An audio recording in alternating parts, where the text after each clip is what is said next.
Bienvenue à Champillon, au Royal Champagne. Nous sommes ici et pas ailleurs parce que ce 5 étoiles s'est offert les services d'un célèbre et non moins talentueux sommelier. Il s'agit de Daniel Pires. Qui est-il? Comment conçoit-il son travail ici? Nous avons passé une journée en sa compagnie pour le savoir.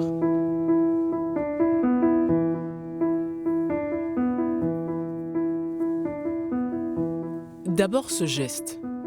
Sur la table, le verre est toujours au centre, obsession de sommelier sans doute, mais que serait un repas sans vin et un vin sans sommelier? Daniel Pires a quitté Paris pour la Champagne et sur cette page encore vierge, il va devoir écrire une nouvelle histoire. Ça va faire à peu près 15 ans maintenant. J'ai un parcours un peu atypique. Je voulais devenir cuisinier. Tout au début, je fais un BTS art de la table pour travailler un peu sur le management. Et je découvre le vin à ce moment-là, lors d'une formation vin qui est la mention complémentaire. Et je dis souvent, je fais ce métier-là parce que j'ai rencontré des bonnes personnes. Un champion du monde, Philippe Forbrac, et un champion de France, Philippe Bourguignon, aux côtés de qui il a travaillé pendant 10 ans au Laurent. Avec Jean-Denis Rieux-Blanc, ils forment aujourd'hui le duo incontournable de la table du Royal Champagne. Quand on a su qu'il y avait le chef sommelier qui arrivait, je me suis dépêché à voir un petit peu, à chercher où il était, qui c'était. Il est passionné de son métier, moi je suis passionné du mien et on s'accorde. Ce matin, justement, il s'agit de trouver un équilibre entre un riz de veau au chorizo et un des vins de la carte. Là, si on est sur un joli millésime qui est le millésime 2008, le riz de veau, le chorizo, pour moi, amène un champagne un peu plus évolué. Il y a des accords classiques qu'on peut trouver assez facilement. Le blanc et le riz de veau fonctionnent surtout très très bien. Après, on va faire avec le chef, c'est pour ça qu'on fait des dégustations, des petits réglages pour pouvoir que le mariage fonctionne très très bien. Vous voyez, il y a un équilibre qu'on doit se trouver entre son flacon, mes ingrédients à rajouter ou à diminuer.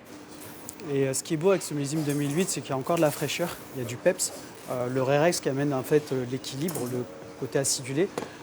Il faut quelque chose qui reste, il faut qu'il reste quelque chose d'assez frais en bouche. Dans la cave du restaurant, 450 références, la moitié en vin tranquille, l'autre rien que des champagnes de maison et des champagnes de vignerons. Ah oui, 1000 bouteilles. 1000 bouteilles. Ça a une belle histoire. C'est 600 bouteilles et c'est les seules bouteilles qu'il a chardonnay et pinot noir parce qu'il fait juste blanc de blanc ou blanc de noir. Mais ça, c'était le grand-père qui s'est trompé un jour et l'a mélangé tout ensemble en 2012. Pas une de ces bouteilles n'a échappé à l'appréciation du sommelier. Le travail du sommelier, c'est d'aller à la recherche des vins ou alors c'est de se faire courtiser par les vignerons. J'aime me dire que je suis ambassadeur en fait. On ne peut pas travailler avec tout le monde, mais pour ces vignerons champenois, d'être au Royal Champagne, c'est aussi une jolie vitrine pour eux. Donc il y a cette demande de venir me rencontrer, de venir nous rencontrer, pardon. Puis on a aussi ce côté d'enquêteur, de pouvoir se dire faut dénicher les grandes stars de demain. Au final, ils ne sont pas trop de deux palais pour choisir, comparer et constituer la carte des vins de la maison. Daniel se définissant comme étant de la vieille école, Alberto, son assistant formé en Angleterre, de la nouvelle.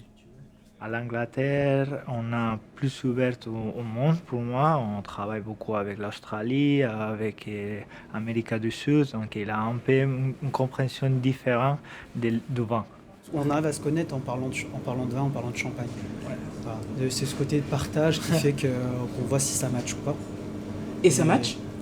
Ouais, on est content. Vous savez, dans une ouverture, c'est assez physique pour les premiers mois. Et d'avoir quelqu'un comme Alberto fait que ça rend mon travail plus facile tous les jours.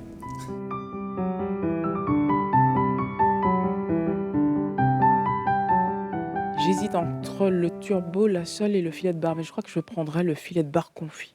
Voilà, on va bien voir ce qu'il va me proposer. C'est le vin qui déterminera tout. On peut très bien commencer le début de la dégustation avec un demi-verre de coupe de champagne de Paul Roger extra brut. J'aime les extra bruts pour avoir ce côté de tension dans le champagne. Et puis on peut très bien poursuivre par un fond de meursault. Le chardonnay qui sera ample, opulent et ce côté un peu toasté et un peu boisé qui sera très intéressant avec le plat. Pourquoi ne pas se laisser tenter? Après tout, hein, on n'a qu'une vie. Alors à bientôt ailleurs, en Champagne-Ardenne. Allez, vivement, vivement le plat.